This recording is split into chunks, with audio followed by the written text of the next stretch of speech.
ងខ្ពស់ព្រមតែនិស័យ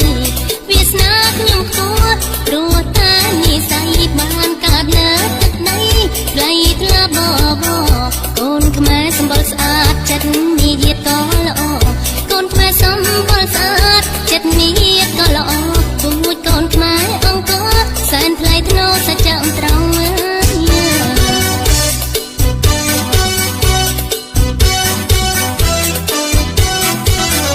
ដីខ្មែរតូចពិតតែគួរឲ្យស្រឡាញ់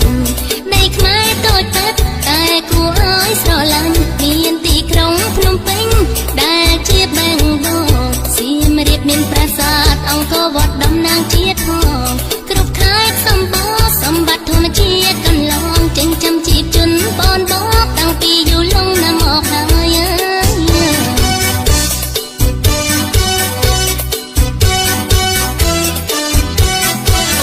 ស្ករត្នោតត្រអូបឈ្ងុយមាននៅកំពង់ស្ពឺស្ករត្នោតត្រអូបឈ្ងុយនៅកំពង់ស្ពឺបាត់ដំបងល្បីរន្ទើអង្គឆ្ងាញ់ស្រីថ្មីពោសត្វតាកៅព្រៃវែងស្វាយរៀងមិនណយអីពោសត្វតាកៅស្វាយរៀងព្រៃវែងមិនណយអីកំពង់ឆ្នាំងភ្នំកងរៃជុំរុកត្រីមហេនី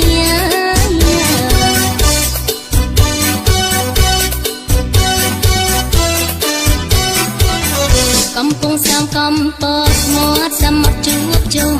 កំពង់សោមកំពតមាត់សមុទ្រជួបជុំឆ្នេរកែបបូកគោគិរីរម្យកងស្រស់សោភីកំពង់ធំនាំផ្លូវទៅដល់ខេត្តព្រះវិហារកំពង់ធំនាំផ្លូវទៅដល់ខេត្តព្រះវិហារមានប្រាសាទល្បីខ្ទោខ្ទាលើលោកកាទទួលស្គាល់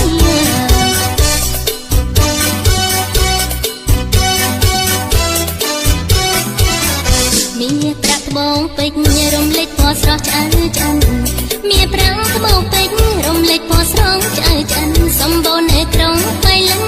គ្រប់គ្នាចង់តែដល់ដើមឈើប្រណិតនៅគិរីមណ្ឌល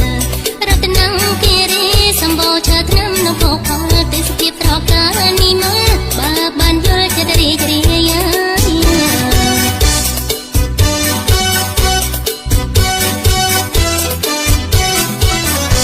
មុតកំពង់ចាមមិនចាញ់គេឡើយមេមុតកំពង់ចាមមិនចាញ់គេឡើយដីក្រហមល្វឹងល្វើយកាស៊ូមានដំឡៃកណ្ដាលចិត្តភ្នំពេញផ្លែឈើច្រើនពេកក្រៃកណ្ដាលចិត្តភ្នំពេញផ្លែឈើច្រើនពេកក្រៃបេះលក់ដូររាល់ថ្ងៃផ្លែអ្វីក៏មាន